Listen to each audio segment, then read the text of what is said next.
Blog Talk Radio.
They lock up people like me, deposit us in concrete rooms with padded walls, distance from sun and fresh air.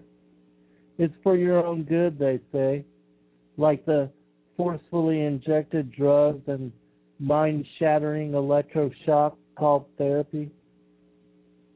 They'll have you sign for what will be your own demise, signature confessing consent to such torture, drool sliming down a Cheshire grin as you're too out of it to respond or no different. This will cure you of the voices in your head, or at least stop the objection over screams of resentment. They call this evil in any civilized world, but here it's labeled treatment under the guise of doctor protocol, mental health supervision. The only difference between the raving lunatic, the babbling idiot, and the prophetic seer is one knows when to speak and whom to speak with, guarding secrets and vision. The other speaks to anybody about anything with no foresight, concern, or care of consequence and retribution. Therein lies the grand but yet subtle deviation. Watch where it is you wander, friend. The night has strange requiem. This way to paradise. Welcome, friends, readers, listeners, viewers, from wherever you may be tuning in. I'm your host, Zen Garcia. This is FallenAngels.tv. It's September 28th, 2013, and we've quickly entered into fall. And already here in Georgia, the temperatures are dropping.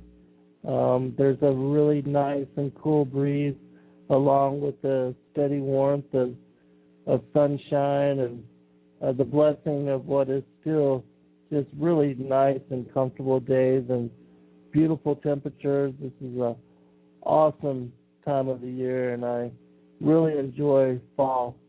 I prefer spring because that, brings on a full next 3 months of summer, which is my favorite time of the year. But fall is beautiful and a pleasure to be witness to and to be part of the creation and to watch the subtle transition into what is the slumber time of the year where plants rest and all the leaves lose their color and trees shed their leaves.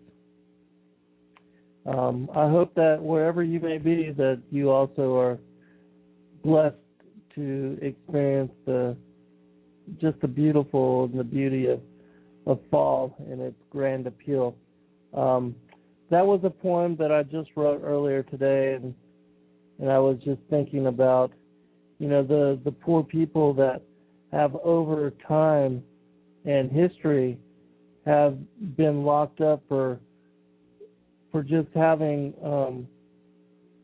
the capacity to see things which are beyond the norms of what are, the people that are, if you can label anything normal, but the people that are part of the matrix and that watch over and keep control and guard against others that are that have special privilege to be able to see or to hear or to understand.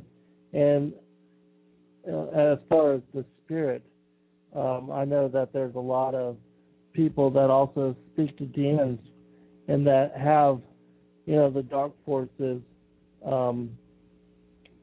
speaking to them and asking them to do certain things that are being taunted and to provoke to commit crimes and acts of deviance that certainly Satan and his minions and the fallen angels do work in such capacity, and that for those that are mentally not sound or that have messed with Ouija boards or that do drugs which, cloud their minds or open them to such possession, like I remember a few years back when all of the different episodes were happening where people that were utilizing those bath salts that are being sold in a lot of the different gas stations and the different shops which cater to things like that, that easy access to such things has caused many people to lose their minds. And there was a time just a couple years back when there was story after story about people that were using such substances that found themselves even eating the flesh of others, killing their children, and many stories. And I posted a number of those on fallenangels.tv during the time when all of that was happening. There was one story which really stands out and which was well televised as to all these different episodes occurring. And that was one man in, I believe it was Miami, Florida. He had used some of these bath salts and was running naked down the street until he came upon this homeless man, and then he began to cannibalize him and basically ate his face off. I think even consumed one of his eyeballs until he was shot to death in the street by the police, who were just horrified over having to witness such an episode. And then there was a rash of these things happening across the United States. I remember there was one story of a woman who had killed her child and cannibalized his brain.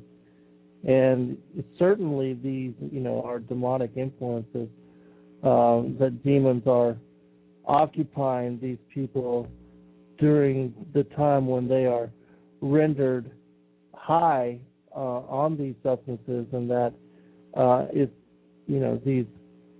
these beings which are performing such horrific and abominable acts, and that, and not saying that these people aren't responsible, because certainly they are, but that doorways are opened into which these kind of influences and these kind of spirits do take over people and act in such horrific ways.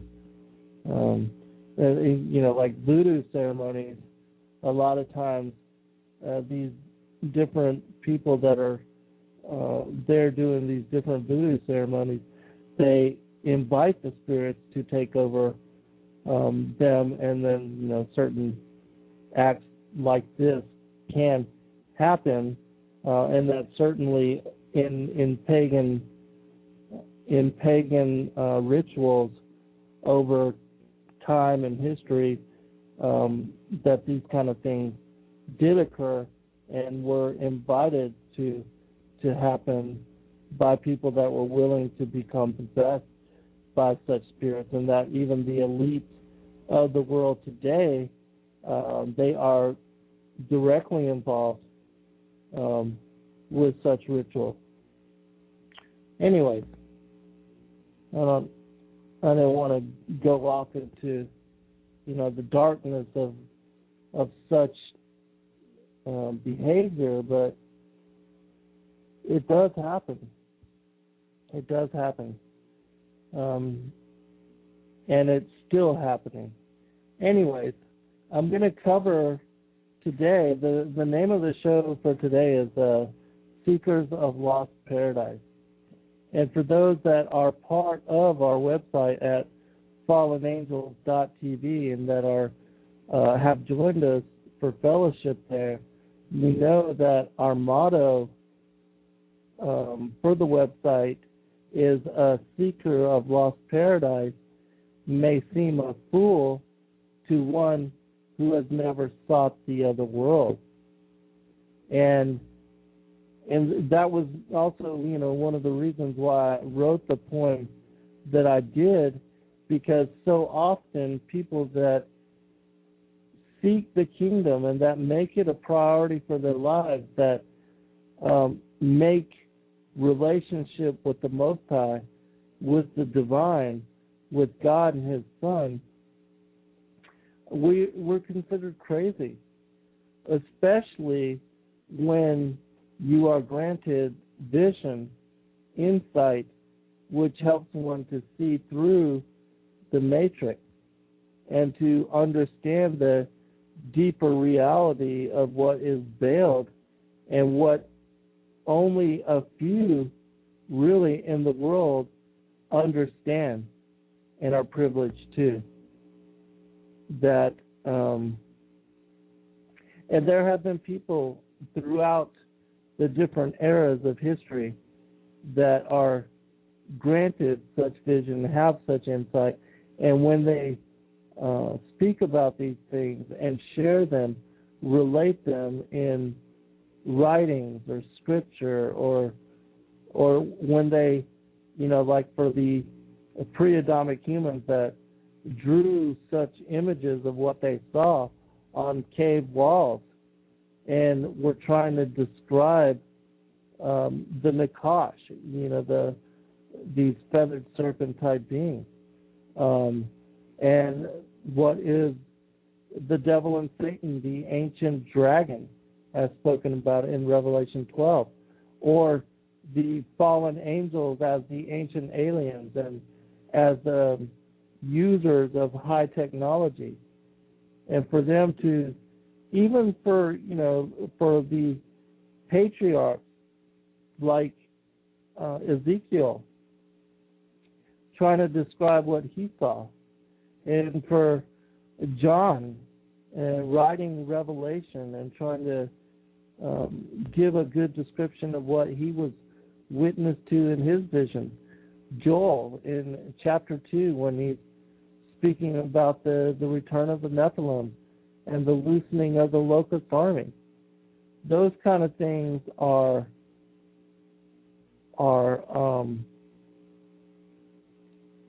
things that not a lot of people understand. And certainly the patriarchs of old, writing about the things that we would be witness to today, certainly didn't understand what it was that they were privileged to see. And in writing down what they wrote down, they had difficult time trying to use the words and the verbiage of their era in trying to portray such vision, so that we, as the Fig Tree generation, as being those that would be witness to the unfolding of all things, could understand the meaning of what they were trying to convey. And so I do want to just say hello to everybody in the chat room, and thank you for taking the time to join us today. And I appreciate all of your fellowship, and for the new people that have joined us as well. I appreciate you taking the time to listen to what I have to say, and I'm going to be covering some of these secrets, speaking about some of the things that, in my mind, I believe are those things that Christ was speaking about and writing about in chapter 13 of Matthew. And I actually want to start with chapter 13 of Matthew to kind of set the premise, to set the course for what I'm going to be going into. And then I'll actually list those topics and those issues and tell you why it is that I think that they are important to know, and that especially for this day and age. And so beginning with Matthew chapter 13, verse 10, and then I'll make commentary after I read through this. But I will be reading some things today, and then sharing also a lot of commentary. But I will give you the passages so that if you would like, you can look them up later for yourselves and read them in their fullness, in their entirety, to see how they link up with what I'm going to be covering today. Verse 10. And the disciples came and said unto him, Why speakest thou unto them in parables? He answered and said unto them, Because it is given unto you to know the mysteries of the kingdom of heaven, but to them it is not given. For whosoever hath, to him shall be given, and he shall have more abundance. But whosoever hath not, from him shall be taken away even that he hath. Therefore I speak I to them in parables, because they seeing see not, and hearing they hear not, neither do they understand. And in them is fulfilled the prophecy of Isaiah, which saith, By hearing ye shall hear, and shall not understand, and seeing ye shall see, and shall not perceive. For this people's heart is waxed gross, and their ears are dull of hearing, and their eyes they have closed, lest at any time they should see with their eyes, and hear with their ears, and should understand with their heart, and should be converted, and I should heal them. So you can see in this passage, which Christ gives a perfect example of, why it is that he uses parables, and how only the elect and the few, those that are the wheat, that are of the sheep, that they are concerned for the kingdom and for the knowledge of the kingdom, for the wisdom that he had shared with the early church and the apostles so long ago. And that there were those that were so interested and so concerned with the things that he was sharing and with the behaviors and the life that he led, that they wrote down all things that they were privileged to experience with him as friends and disciples of his.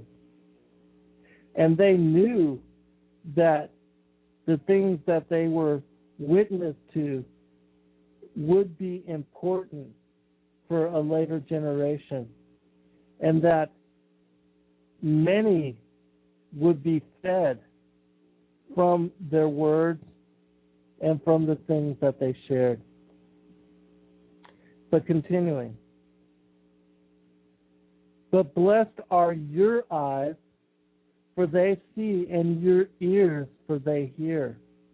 For verily I say unto you, that many prophets and righteous men have desired to see those things which you see, and have not seen them, and to hear those things which you hear, and have not heard them.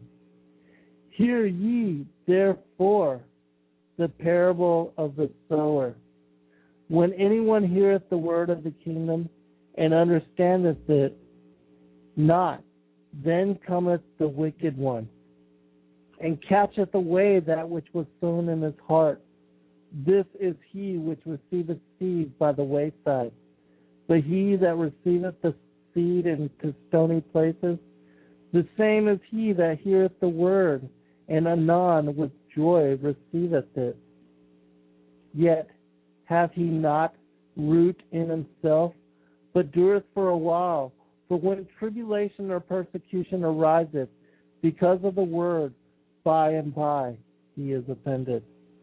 He also that receiveth seed amongst the thorns is he that heareth the word, and the care of this world, and the deceitfulness of riches, choke the word, and he becometh unfruitful. But he that receiveth seed into the good ground is he that heareth the word and understandeth it, which also beareth fruit, and bringeth forth some 100-fold, some 60, and some 30. One other parable, and then we'll go into the things that I want to talk about this evening. And I do want to wish you Shabbat Shalom, and ask that the Father and Son lead us all in discernment this evening so that we can speak on a higher level, that we can share things that most people have not the eyes to see, the ears to hear, nor the mind to understand. That we can speak about the secrets that have been hidden since the foundations of the world, and that we would in turn, in understanding and comprehension, be able to share these things with our loved ones, our children, our family members, our parents, our grandparents, our extended family, acquaintances, those that pass us by on the street, that we will only chance to meet for a short time. Another parable put he forth unto them, saying, The kingdom of heaven is likened unto a man which sowed good seed in his field. But while men slept, his enemy came and sowed tares among the wheat, and went his way. But when the blade was sprung up and brought forth fruit, then appeared the tares also. So the servants of the householder came and said unto him, Sir, didst not thou sow good seed in thy field? From whence then hath it tares? He said unto them, An enemy hath done this. The servants said unto him, Wilt thou then that we go and gather them up? But he said, Nay, lest while ye gather up the tares, ye root up also the wheat with them. Let both grow together until the harvest. And in the time of the harvest I will say to the reapers, Gather ye together first the tares, and bind them in bundles to burn them, but gather the wheat into my barn. One last verse, and then I'm going to explain the story that I just went over. In verse 35,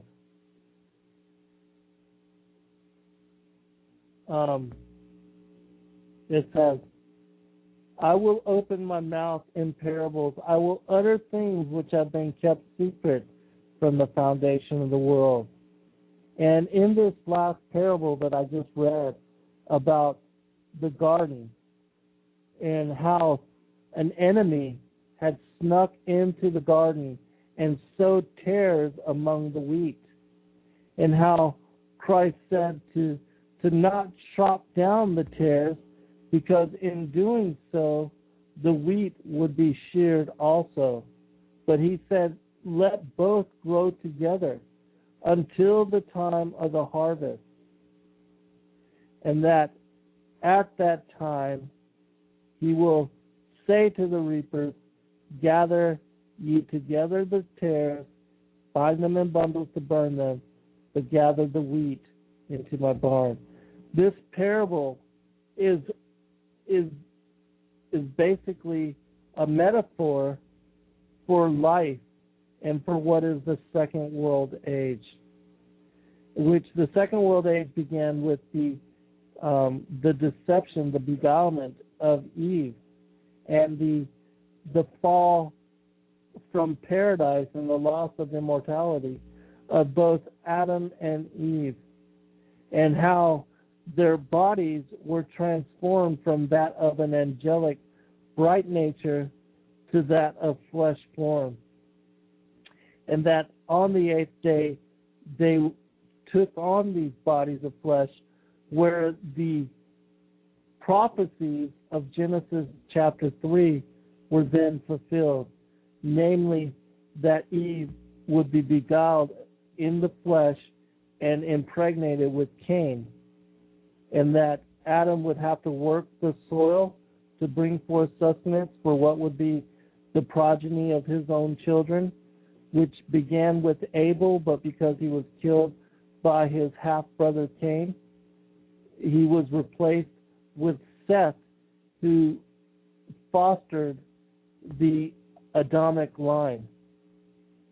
That Cain, he was a seed of the serpent, and that the prophecy against that was said to the serpent that there would be enmity between the seed of the woman and the seed of the serpent, that all of that would play out in what is revealed here as the wheat and the tares.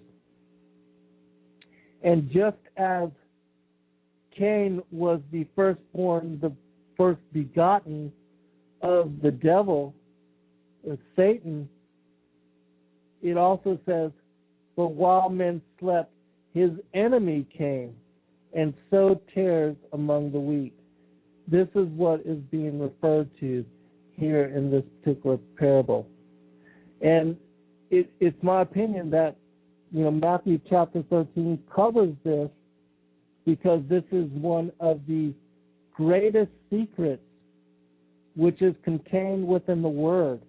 And understanding the parable of the garden and what took place in paradise is tantamount for understanding the consequences of where we find ourselves now and how it is that we see and are witness to good and evil within this world.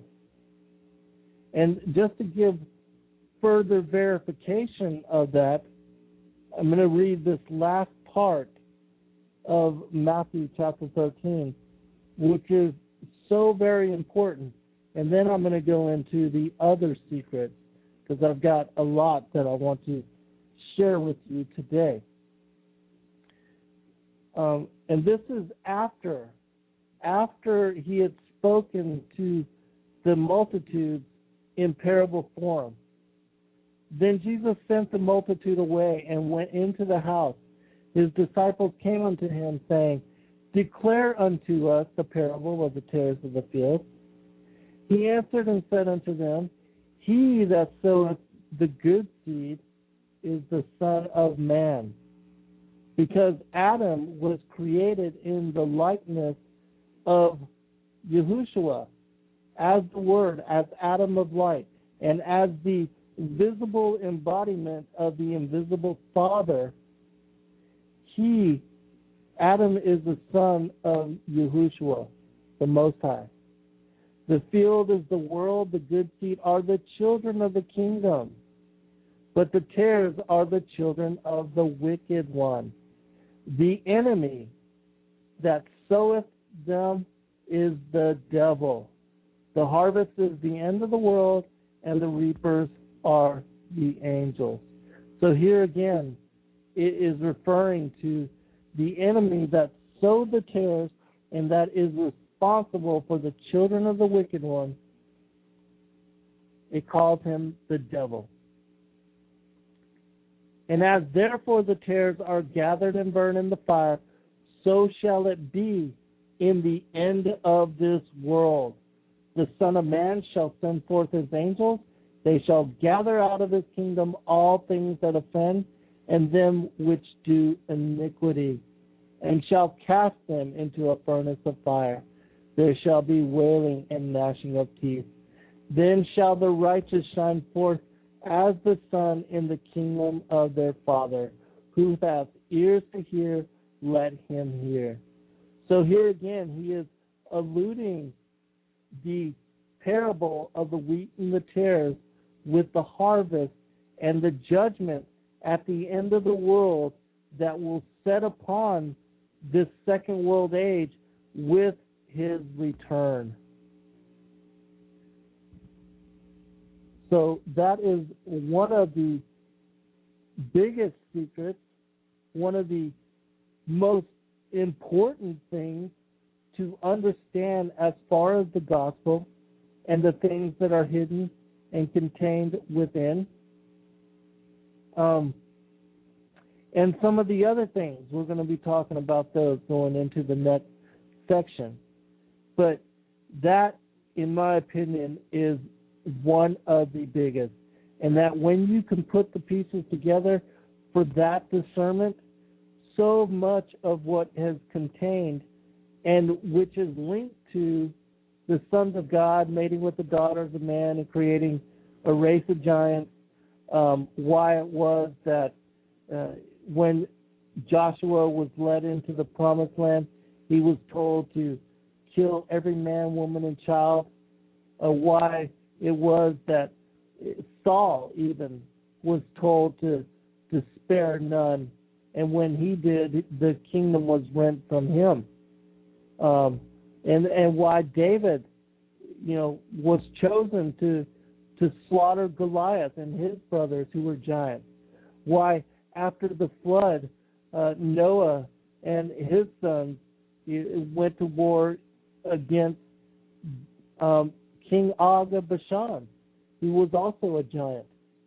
And how the presence and prevalence of giants within the history of humanity is a direct reflection of the enmity between the seed of the woman and the seed of the serpent. And that this war between the seed lines is an ongoing extension of what was the war in heaven.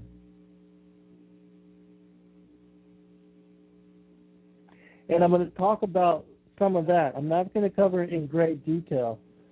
For those that want to know this whole line and the breakdown going all the way back to the beginning, I'm going to be speaking about that this Wednesday evening.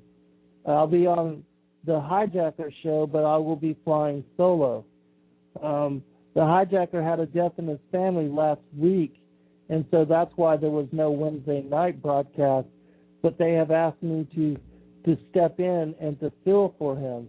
And so over the course of that 2 hours, I'm going to be covering a lot of what I'm quickly going over this evening for that listening audience, which is basically made up mostly of those that are of a new age and that are being taken by the strong delusion that believe the fallen angels are the ancient aliens, that they are the creators of humanity. And so I'll be elucidating all of that as well. Yes, the Anunnaki. All right. So, another one of the most important things, which I'm not going to be going into today, and that you have heard me talk about much, is pre-existence, predestination, and pre-election, which, for those that know and are familiar to my work, my book, Sons of God, goes into that. But this next book, Skyfall, elucidates upon all of that with great detail. Unlike, well, I've never seen another book like it. And it ties together many of the extra-biblical, extra-canonical texts and books from many myriads of sources to tie together this knowledge. And that book is like a puzzle of truth in bringing forth this information so that you can understand it in even greater detail than how I lay it out in my sixth book, Sons of God, which I do cover a lot of that in that book, but not like what will be revealed in this next book. And so I want to talk a little bit about going to the time when the angels were created by Yahushua as the Word, as the visible embodiment of the Father. That we know from John chapter 1 that the Father and the Son are one, and that he pre-existed all things, that they together pre-existed all things, and that it was from the fabric of God, the Creator, the Most High, that all of the rest of creation came into being, and that we are all part of what is the spirit, the energy, the consciousness of the Most High. And it was from that oneness, and the scientists call this the Big Bang, but it was from that oneness, that togetherness, that unity that was all creation. What is universe? One verse, one word. It was that initial construct that is God, that everything else came to be from it, and that it was the slowing down of the energy, the slowing down of vibration and energy and light that brought on all of the other spectrum and bands and wavelengths and colors of the spectrum of that energy. That when it's all combined together again, it's light. It's the brightness of white light, which that is God. And that the sun, who is described as being all light, he is the light of the world, the light of the universe.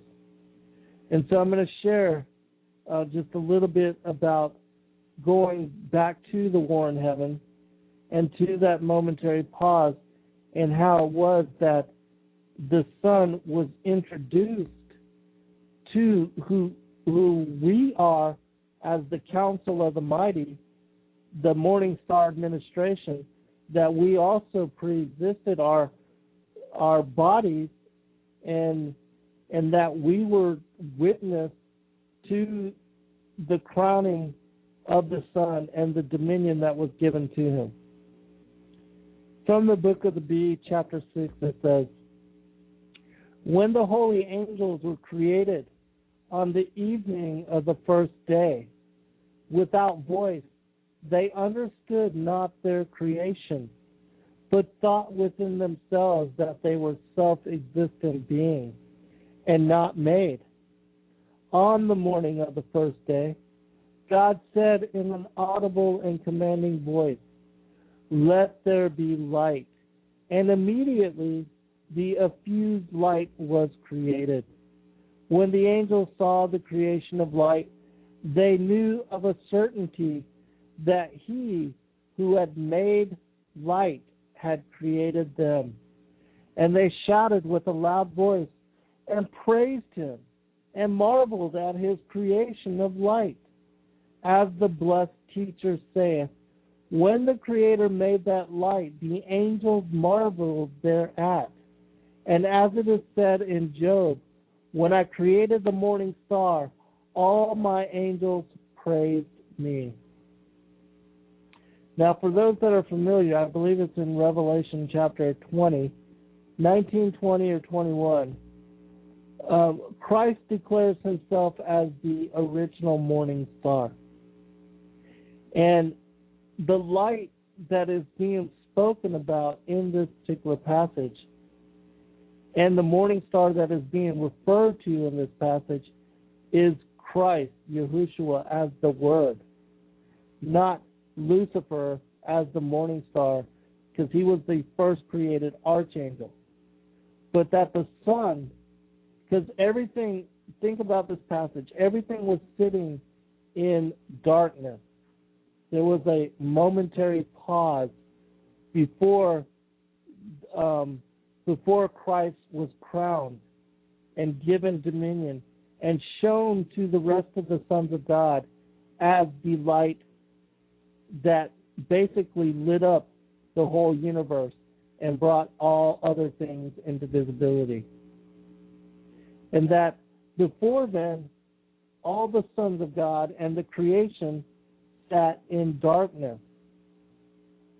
So, in going back to Genesis, where it speaks about let there be light, that was the revealing of the Son to the sons of God. And that is what is spoken about in Job as when the angels gave praise, because they were able to see and be witness to the creation. And it's important to understand this, because for those that do not understand that Yahushua, as it says in John chapter 1, that he pre-existed and was with the Father and the Son, the Father and the Son are one, and that it was they who made all other things, then you will not understand the majesty, the omnipotence of who the only begotten Son really is. And you will not understand the power, the authority, and the omniscience that he holds and that he is embodied with. Because most people think, especially for those that are caught up in the strong delusion that Christ was just another ascended master or another one of these fallen angels, you're wrong. You have to understand that he is the embodiment of the Father, that he is the Most High. I want to share just another couple passages which speak about his revealing to the world as the light of the world.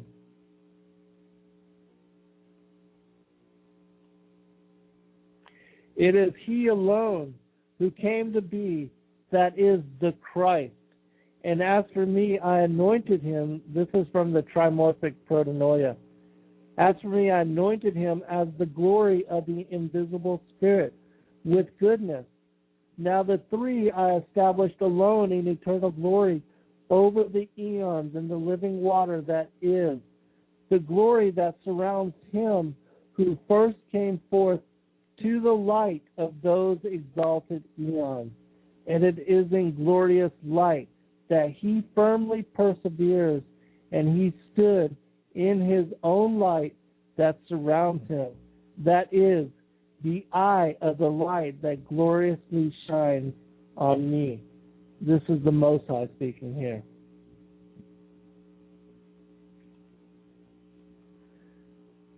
Then the Son, who is perfect in every respect, that is the Word, who originated through that voice, who proceeded from the height, who has within him the name, who is a light. He revealed the everlasting things, and all the unknowns were known. Now, what I'm about to read from is from the one other passage before I go into this. Revelation chapter 22, that says, And the city had no need of the sun, neither of the moon to shine in it, for the glory of God did lighten it, and the Lamb is the light thereof. Now, what I'm about to go into comes from chapter 24. Let me check the chat room real quick. Chapter 24 of the book of the secrets of Enoch. This is 2nd Enoch. And this is the only place, and Jazz had asked me this a long time ago, and I was unable to pinpoint it down at that time, but she had asked me how I knew that the rebellion and the insurrection of the fallen angels had occurred on the second day and before the creation of Adam. and how it was that I knew that the fallen angels had been cast down and cast out of the heavens, the upper heavens, and placed on the earth before the creation of modern humanity. And so this is where I get that information from. This is from chapter 24 of 2 Enoch, which is also known as the Book of the Secrets of Enoch. It says this: "And the Lord summoned me and said to me, Enoch, sit down on my left with Gabriel.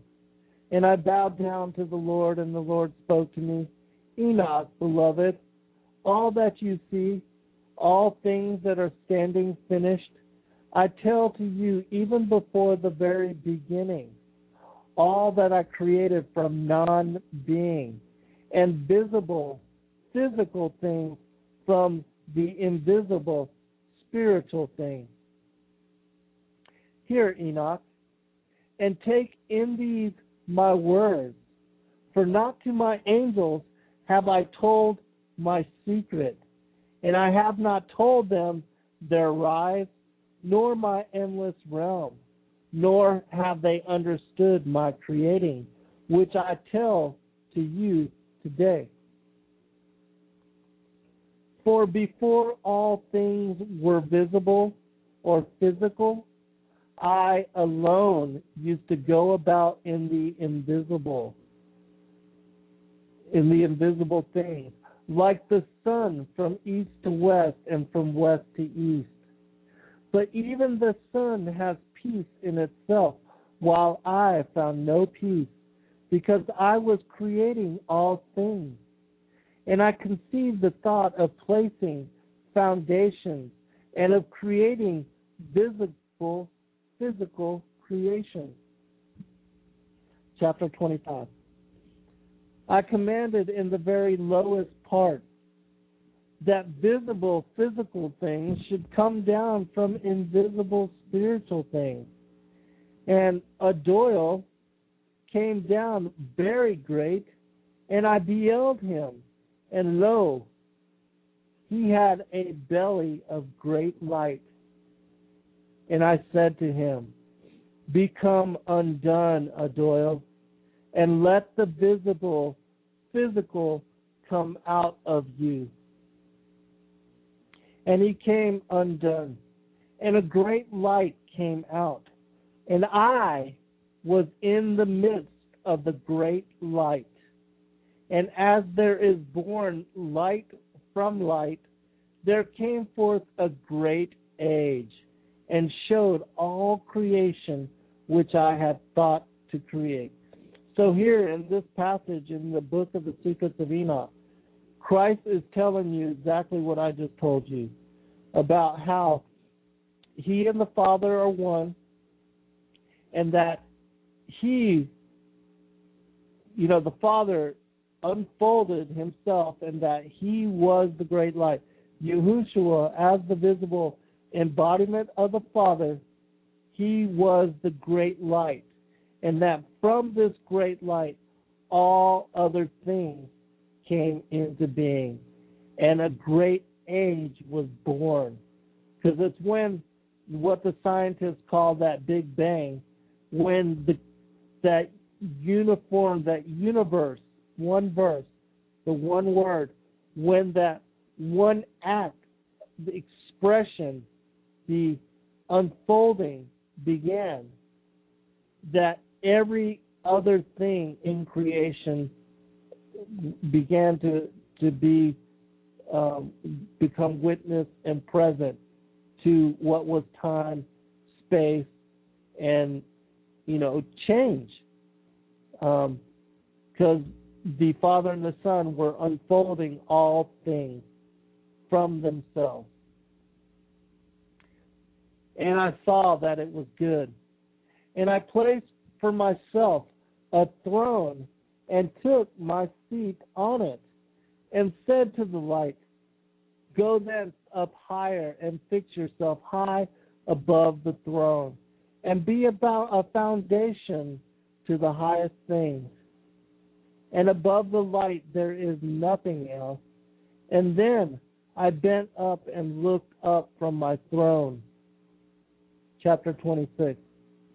And I summoned the very lowest a second time and said, let arches come forth hard.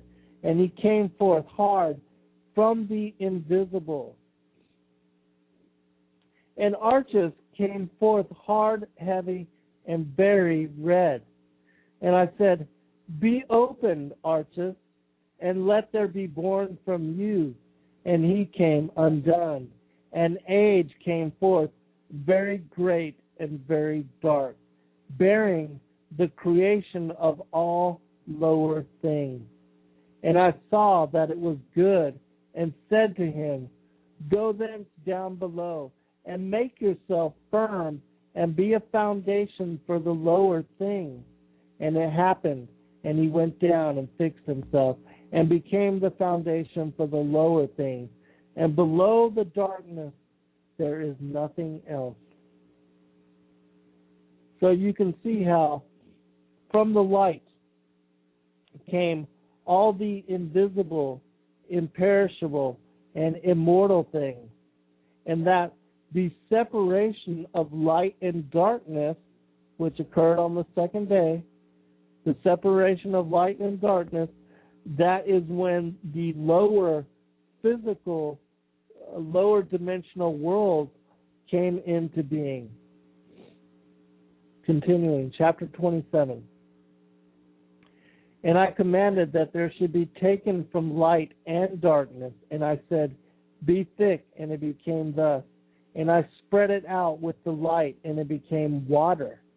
And I spread it out over the darkness, below the light, and then I made firm the waters, that is to say, the bottomless. And I made foundation of light around the water, and created 7 circles from inside, and imagined the water like crystal, wet and dry, that is to say, like glass, and the circumcision of the waters and the other elements, and I showed each one of them its road, and the 7 stars, each one of them in its heaven, that they go thus, and I saw that it was good. And I separated between light and between darkness, that is to say, in the midst of the water, hither and thither. And I said to the light that it should be the day, and to the darkness that it should be the night. And there was evening, and there was morning, the first day. Chapter 28. And then I made firm the heavenly circle, and made that the lower water, which is under heaven, collect itself together into one whole, that the chaos become dry, and it became so. Out of the waves I created rock, hard and big, and from the rock I piled up the dry, and the dry I called earth, and the midst of the earth I called abyss, that is to say, the bottomless. I collected the sea in one place, and bound it together with a yoke. And I said to the sea, behold, I give you your eternal limits, and you shall not break loose from your component parts. Thus I made fast the firmament. This day I called the first created Sunday. Chapter 29. And for all the heavenly troops, I imaged the image and essence of fire, and my eye looked at the very hard from rock, and from the gleam of my eye the lightning received its wonderful nature, which is both fire and water and fire. And one does not put on the other, nor does the one dry up the other. Therefore the lightning is brighter than the sun, softer than water, and firmer than hard rock. And from the rock I cut off a great fire, And from the fire I created the orders of the incorporeal 10 troops of angels, and their weapons are fiery, and their raiment a burning flame. And I commanded that each one should stand in his order.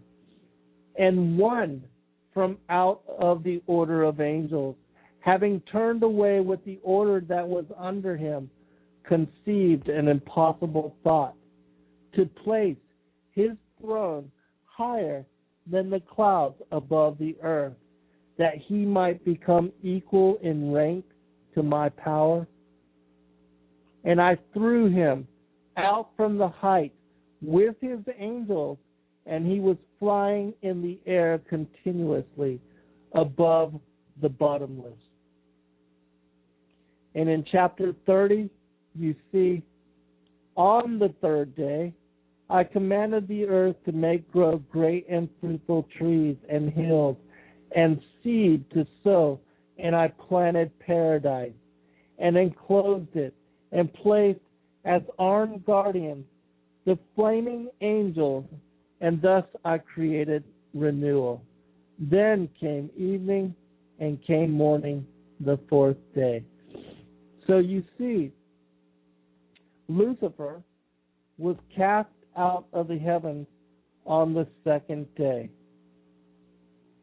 and that he and his angels were cast out with him.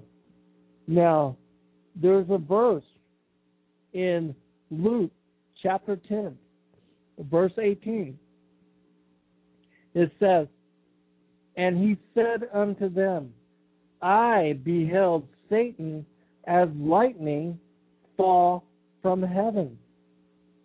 So here in this passage, you see that Christ, as the Word, as who Enoch refers to as Lord in this book of the Secrets of Enoch, that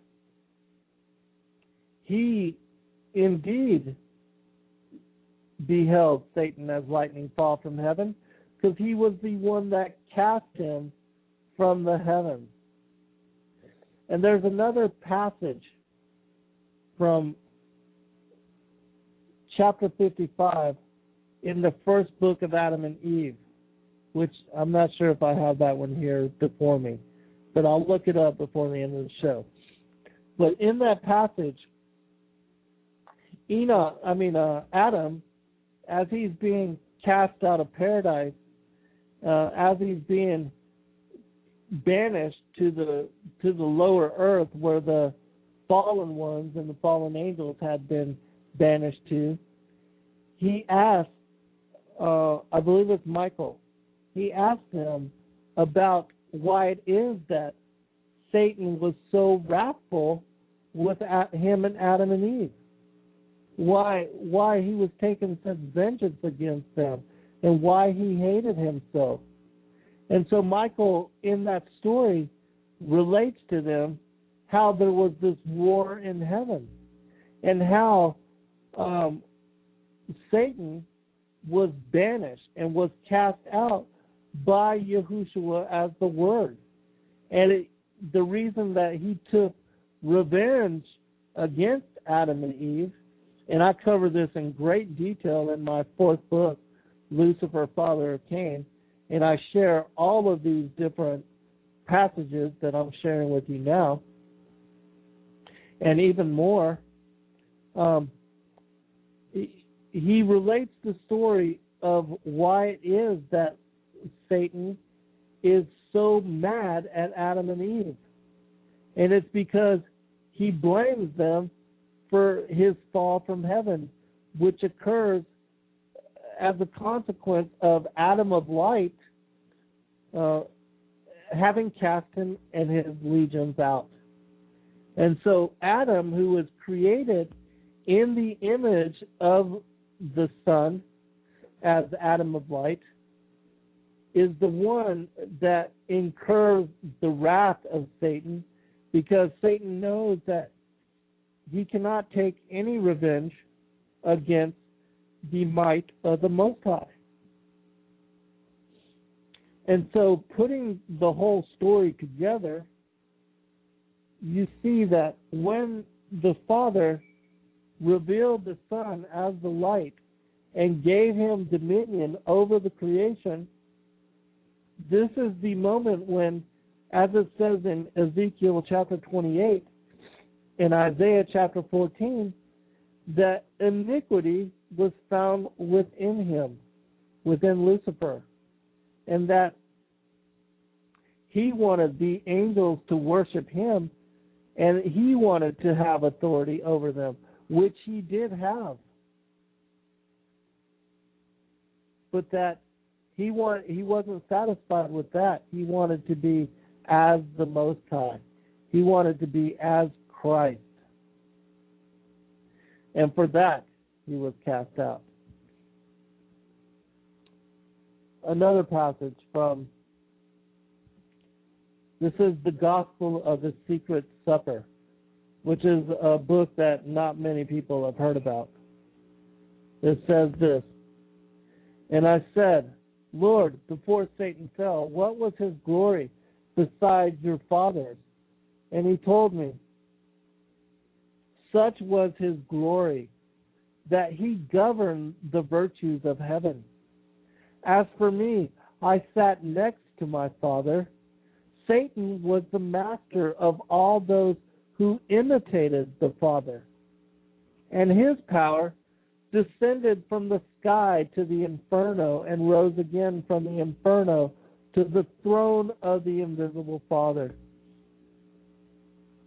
And he observed the glory of him who transformed the skies, and he dreamed of placing his seat on the clouds of the heaven, because he wanted to be like the Very High.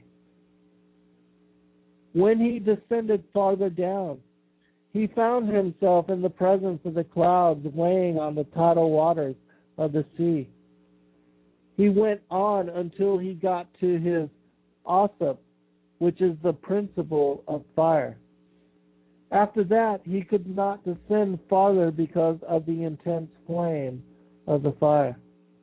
And then Satan came in from behind and filled his own heart with malice. And reaching the angel of the air and the one who was above the waters, he said to them, everything belongs to me. If you listen to me, I will place my seat on the clouds, and I shall be similar to the Very High. I will withdraw the waters of the upper firmament and assemble all the areas occupied by the sea into one entity of vast seas. That done, there will be no water on the face of the entire earth, and I shall reign with you through the century of centuries." The Gospel of the Secret Supper.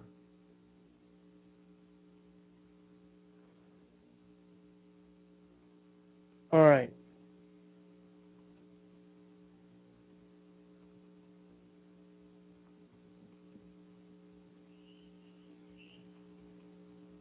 I'm going to, let me first peer into the chat room here.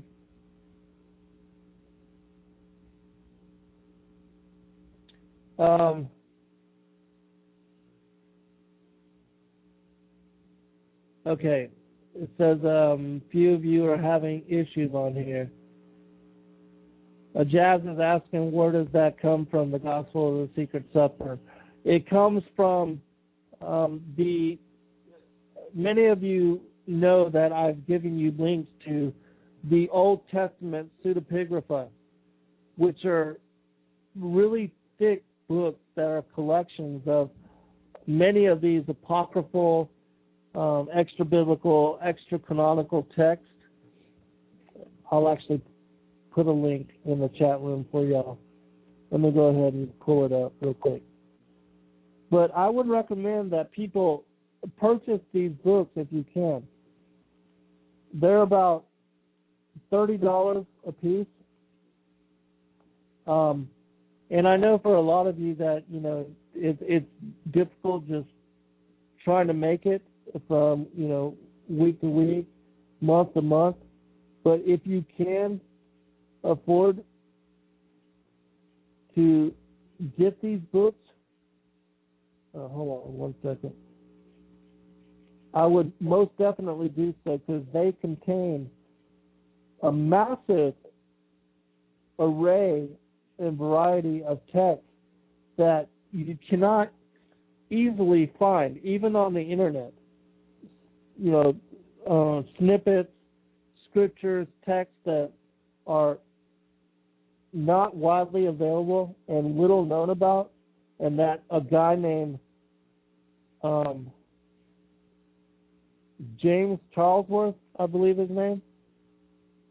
Yeah. Hold on. Here it is. James H. Charlesworth.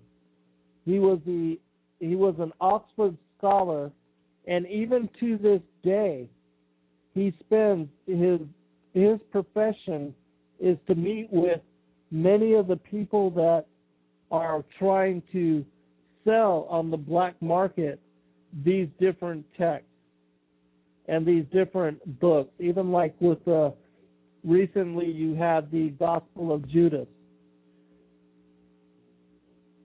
that he has been responsible for saving and also transcribing these many different texts and making them available to us as an English-speaking public. And so, for those, like myself, if you don't speak Aramaic or Hebrew, if you can't read the ancient languages in their own form, then the next best thing that we can do is to gain access to what are the English translations. And I most certainly would wish that I knew how to learn languages easy, because I would certainly commit the time to being able to learn ancient Hebrew, Aramaic, and to be able to read the text, these collections of ancient scriptures in their own, in their own form and placement. That would be just a dream. But I'm not that smart, so. But I certainly respect those that can. Anyways, I did paste the link to that particular text, those particular books, in the chat room. Now, if I can find it, I want to share with you that one passage about the war in heaven. So give me just a couple minutes here to see if I can locate that, because it is a very interesting passage.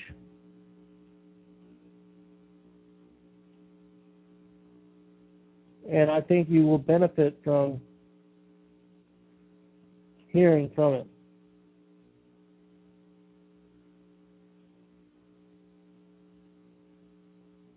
So let me see if I can find it real quick.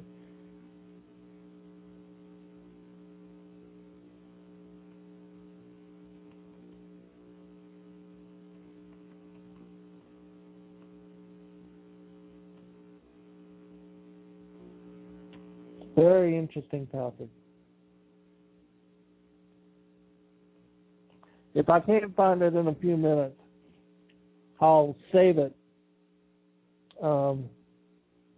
and share it with you on the next show, before I bring on Dr. Joy, because she's going to be joining with me next week.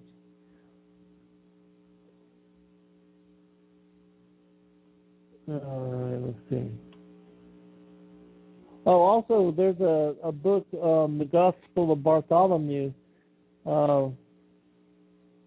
It says this, which this is a really interesting passage too, and since I just found it, I'll share this with you. From the Gospel of Barnabas, or Bartholomew, this is Satan speaking, which he's referred to as Beliar in this text. But it's very interesting in what he says here, which also aligns with what I just read from the book of the Secrets of Enoch.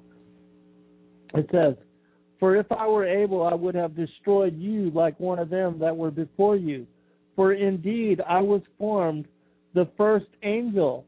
For when God made the heavens, he took a handful of fire and formed me first. Michael second, for he had his son before the heavens and the earth, and we were formed. For when he took thought to create all things, his son spake a word, so that we also were created by the will of the Son and the consent of the Father." So here, Lucifer, or Satan, or Beliar, is basically Satan saying that the Son pre-existed, he and the other archangels, and that they were created from the thought, the will of the Son, and the consent of the Father, which is a very interesting passage. All right, let me see if I can find this real quick.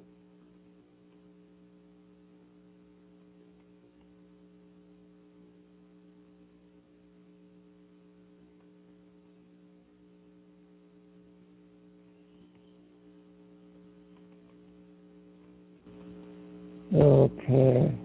Oh, yes. Okay, I found it. Very good. All right. This is from chapter 55 of the first book of Adam and Eve, which is part of the Forbidden Books of the Bible series. What's it called? The Forgotten Books of Eden. That whole series.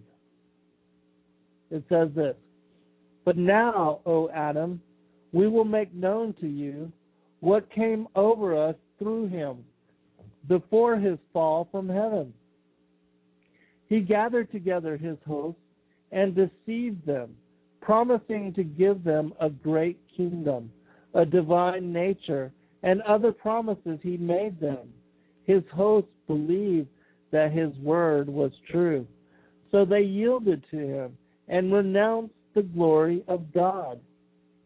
He then sent for us, according to the orders in which we were, to come under his command and to accept his vain promise. But we would not, and we did not take his advice. Then, after he had fought with God and he had dealt forwardly with him, he gathered together his hosts and made war with us. And if it had not been for God's strength that was with us, we could not have prevailed against him to hurl him from heaven. But when he fell from among us, there was great joy in heaven because of his going down from us. For if he had remained in heaven, nothing, not even one angel, would have remained in it. But God, in his mercy, drove him from amongst us to this dark earth, for he had become darkness itself and a worker of unrighteousness. So, a couple things that this particular passage gives verification of.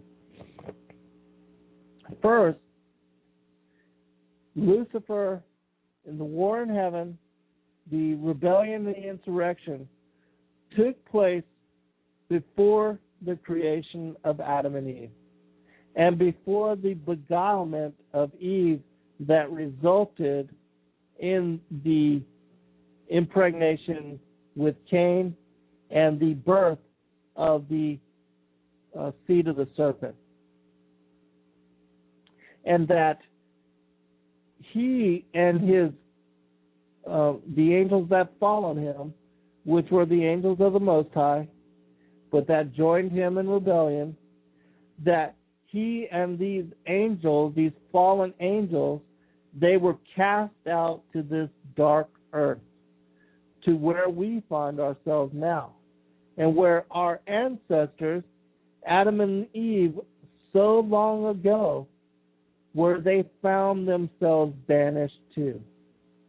That after the beguilement and after the consequence and the sentence was resulted in their loss of immortality, in their loss of their bright nature, and their fall from paradise to what is, this lower visible realm, this fleshly, visible, physical world, this carnal world, where we also, as the sons of God, now find ourselves incarnating into flesh form, that this is where they were placed.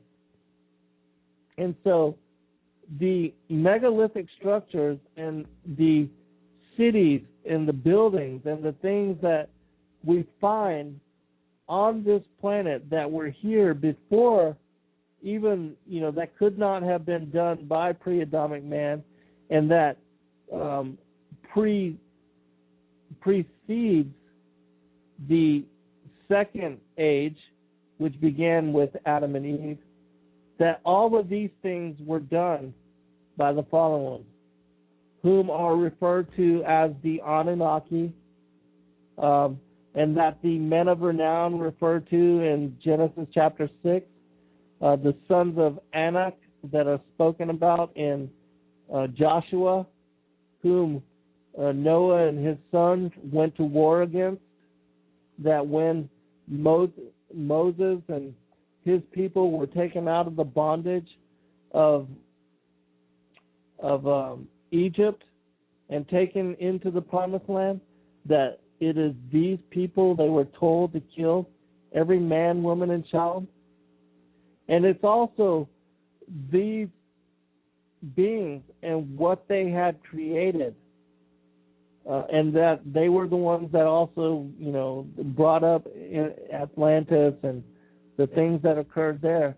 But it's their cities that are referred to in Jeremiah chapter 4, verse 23, where it says this: I beheld the earth, and lo, it was without form and void, and the heavens, and they had no light. I beheld the mountains, and lo, they trembled, and all the hills moved lightly. I beheld, and lo, there was no man, and all the birds of the heaven were fled. I beheld, and lo, the fruitful place was a wilderness, and all the cities thereof were broken down at the presence of the Lord, and by his fierce anger. For thus hath the Lord said, the whole land shall be desolate, yet will I not make a full end. So in this verse, Jeremiah is speaking about a time before the modern creation of humanity, when the cities of the wilderness were broken down. And these were the cities that the fallen angels had created and brought into being so long ago. I apologize to those that have called in that are on hold. I will try to remember in future shows to save some time for you to be able to call in to ask questions. Next week, Dr. Joy will be joining us to speak about her 3-book set, her new collection of work, From Eden to Armageddon, Beguiled from Eden to Armageddon, which basically covers all of what I just kind of went through and, very quickly from separate. I don't know that she covers the war in heaven and all the prior times and the things that occurred before them, but she definitely covers the garden parable and the things that happened to Adam and Eve in paradise that led to all of us being here where we are now, and that, she covers the end of the age, the end of days, and this last generation and all the things that are to unfold. And her works have been very prophetic in nature, and I will certainly remember to leave a period of time, maybe 20 minutes or so, and she's going to be on with us for 2 hours. So there will be plenty of time for you to ask her questions. I'll try to leave the last segment, the last 30 minutes, open for you to be able to ask questions and to, speak to her in your own way. But I just, once again, for all of those that have joined us, in fellowship, I appreciate all of you. I send my love to all of you. I ask the Father and the Son to watch over you, your families, your loved ones, your extended families, your pets, your children, grandmothers, grandfathers, aunts, uncles, cousins, all that, and to guide and to lead you in discernment, to help you to understand some of the secrets that have been held and kept hidden away since before the foundations of the world. Those things which the powers that be, the overseers, the Illuminati, are trying at all costs to keep away from you. They don't want you to know about these things. They don't want you to have a relationship with the Father and the Son. They don't want you to have concern or to seek the kingdom or to make it a priority. They don't want you to have any idea as to salvation and harvest and those things that are coming. They don't want you to focus on your first estate and having a return to it, or remembrance and knowing who you are while you're here and what all of this is about. They want you to remain oblivious and committed to the carnal aspects of world, life, and being.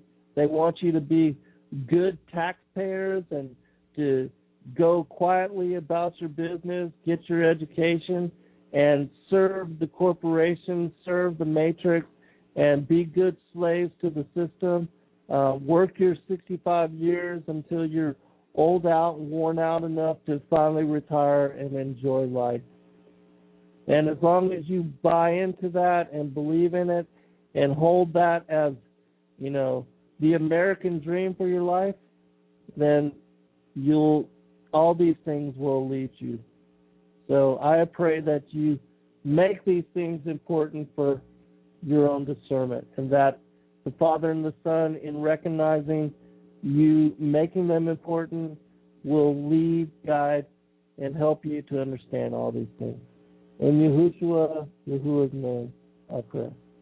God bless all. Don't forget, Wednesday, Hijacker. I'll be flying solo.